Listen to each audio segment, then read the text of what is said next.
ఈ ఐపీఎల్లో Bengaluru royal Challengers ప్రదర్శన చాలా ఘోరంగా ఉంది. కానీ విరాట్ కోహ్లీ ఫామ్ మాత్రం చాలా బాగుంది. అయితే విరాట్ ఓపెనర్ గా కాకుండా 3వ నెంబర్లో బ్యాటింగ్ చేస్తే ఆర్సీబీ పరిస్థితి ఏమైనా మెరుగయ్యే అవకాశం ఉందా?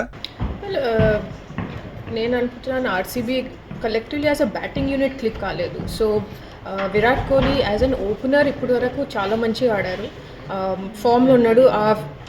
బ్యాటింగ్ పొజిషన్లో ఆయన చాలా మంచిగా స్కోర్ చేశాడు ఇప్పుడు వరకు. సో నేను ఆయన పొజిషన్ని చేంజ్ చేయను, ఎందుకంటే ఒక బ్యాటర్ ఒక పొజిషన్లో సక్సెస్ఫుల్గా స్కోర్ చేస్తున్నారంటే వాళ్ళ పొజిషన్తో ఆడకుండా ఐ థింక్ మేబీ ఇంకొక పార్ట్నర్ విరాట్ కోహ్లీతో ఫ్యాఫ్ని నెంబర్ 3 పంపించి విల్ జాక్స్ని మీరు పైన పంపించి ట్రై చేయగలుగుతారు. RCB can do that. కానీ రాదర్ దెన్ విరాట్ని నెంబర్ 3 పంపించడంలో ఐ థింక్ ఒక్క బ్యాట్స్మెన్ స్కోర్ చేస్తున్నాడు, ఆయన రిథమ్ ఖరాబ్ అయిపోతుందని. I think it is better if they can see Faf ప్లేస్లో విల్ జాక్స్ని పంపించి చూస్తే మేబీ.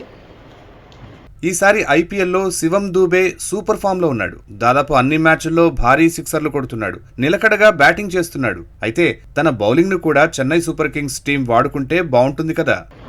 ఇది ఆప్షన్ ఉంది శివం దూబేకి కపుల్ ఆఫ్ ఓవర్స్ ఇవ్వడానికి. డొమెస్టిక్లో ఎట్లానే వేస్తాడు బౌలింగ్, కానీ ఐపీఎల్లో మనం ఎక్కువ చూడలేదు, ఎస్పెషలీ ఈ టోర్నమెంట్లో.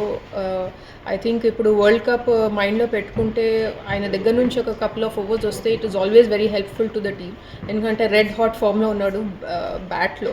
So I think as a bowler ఒకవేళ కపుల్ ఓవర్స్ వస్తే ఐ థింక్ అందరికీ తెలుస్తుంది అనమాట కి whether he's up for bowling. కానీ ఫస్ట్ మోస్ట్ ఇంపార్టెంట్ ఏంటంటే సిఎస్కేకి వాళ్ళ విన్నింగ్ కాంపోజిషన్, వాళ్ళ స్ట్రాటజీ ప్లానింగ్లో ఆయన ఫిట్ అవుతాడా అని, అది ఒక పెద్ద ఉంటుంది క్వశ్చన్ మాకు ఇక్కడ. అఫ్కోర్స్ ఇండియన్ టీం మనం కన్సిడర్ చేస్తే కపుల్ ఆఫ్ ఓవర్స్ ఇస్తే is always good in T20 world cup. IPL ఈ ఎడిషన్లో బుమ్రాను మినహాయిస్తే సిరాజ్, హర్షదీప్, ముఖేష్ లాంటి భారత బౌలర్లంతా విఫలమవుతున్నారు. వికెట్లు తీయలేకపోవడమే కాదు, ధారాళంగా పరుగులు ఇస్తున్నారు. మరికొద్ది రోజుల్లో T20 ప్రపంచ కప్ మొదలవుతున్న సమయంలో భారత జట్టు బౌలింగ్ కూర్పుపై BCCI selection team captain Rohit శర్మకు ఇబ్బందులు ఎదురయ్యే అవకాశాలున్నాయా? మేబీ కొంచెం డెఫినెట్లీ ఉంటుంది. థింక్ ట్యాంక్ ఆలోచనలో ఉంటుంది కి ఎవరు బుమ్రాతోని ఇంకొక ఎండ్ నుంచి బౌలింగ్ అటాక్ వేస్తారని. బట్ హర్షదీప్ ఇస్ ఓకే, అంటే సిరాజ్ చాలా ఎక్స్పెన్సివ్గా వెళ్ళాడు, వెదర్ ఇట్ ఈస్ పవర్ ప్లేయర్ను డెత్ ఓవర్స్లో కూడా చాలా ఎక్స్పెన్సివ్గా ఉన్నాడు. బట్ హర్షదీప్ కంపారిటివ్లీ ఓకే ఉన్నాడు. So maybe second half of the tournament he might find his rhythm. So we should be హోప్ఫుల్కి ఎవరో చాలా మంచిగా చేస్తారు. ఇప్పుడు మన దగ్గర యంగ్ ఫాస్ట్ బౌలర్స్ కూడా వస్తున్నారు, ఆప్షన్స్ ఉన్నాయి.